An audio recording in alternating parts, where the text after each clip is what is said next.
আচ্ছা মানুষ বলো দেখি রাত্র কেন কালো, সূর্য বলো কোথায় থেকে পেল এত আলো।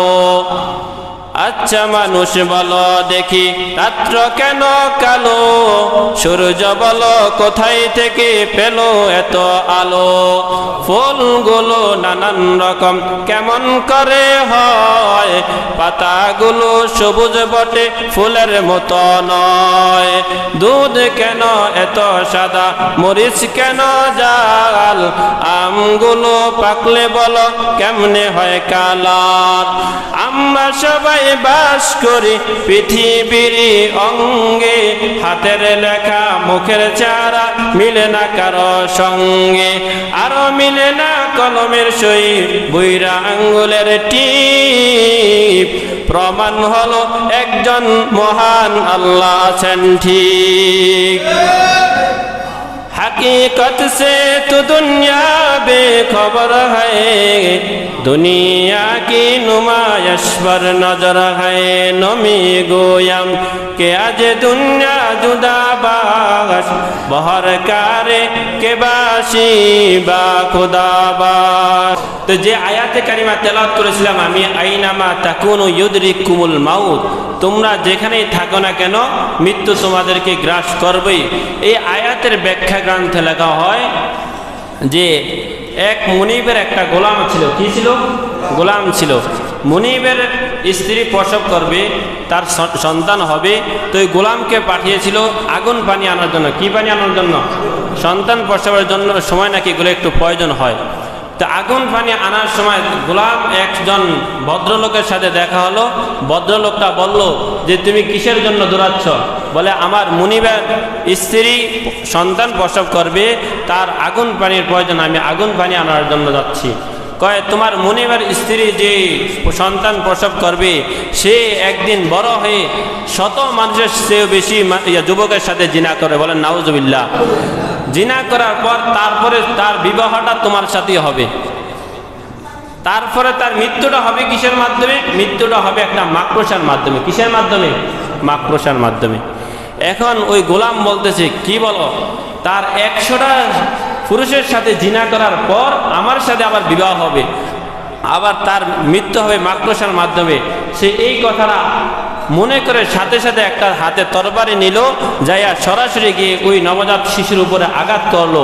আঘাত করে সে মনে করেছে সে হয়তো মারা যাবে, সে নিজের জান রক্ষার্থে নিজ দেশ ত্যাগ করে অন্য দেশে চলে গেছে।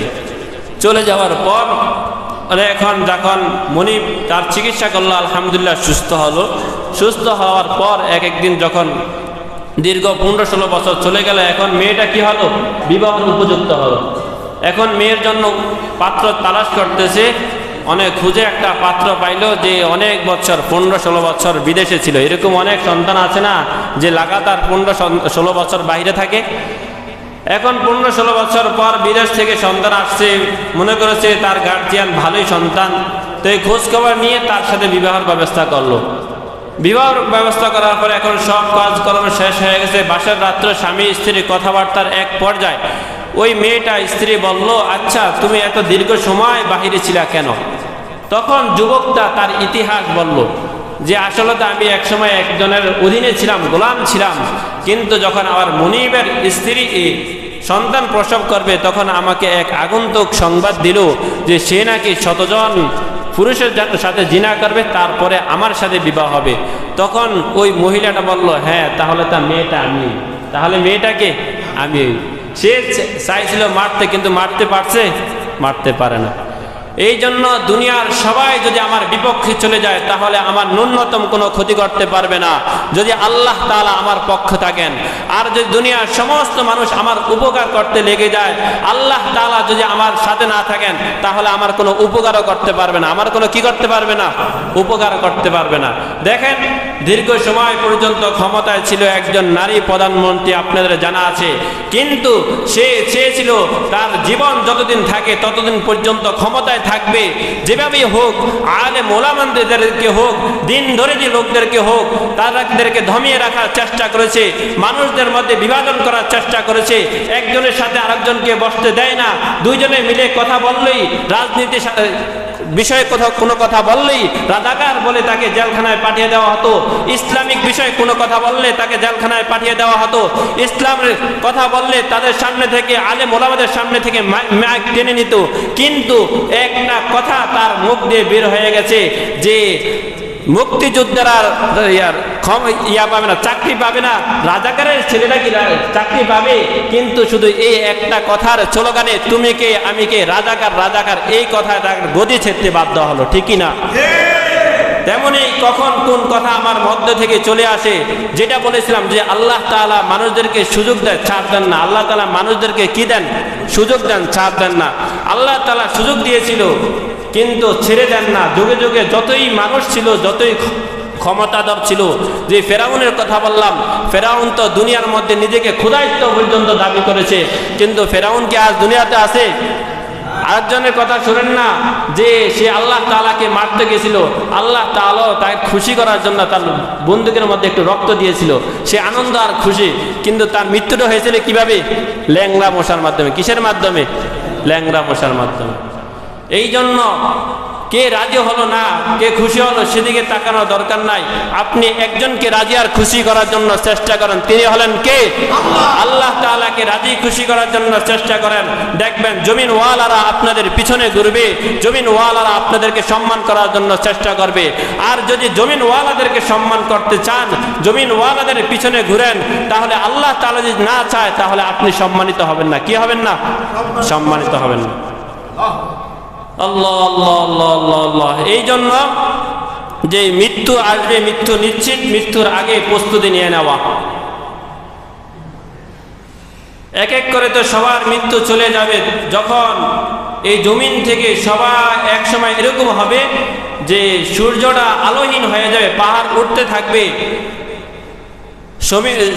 জমিনের মধ্যে যত গাছ গাছালি আছে এগুলো তুলার মতো উঠতে থাকবে। ওই সময়টার নাম কি কেউ বলতে পারবেন?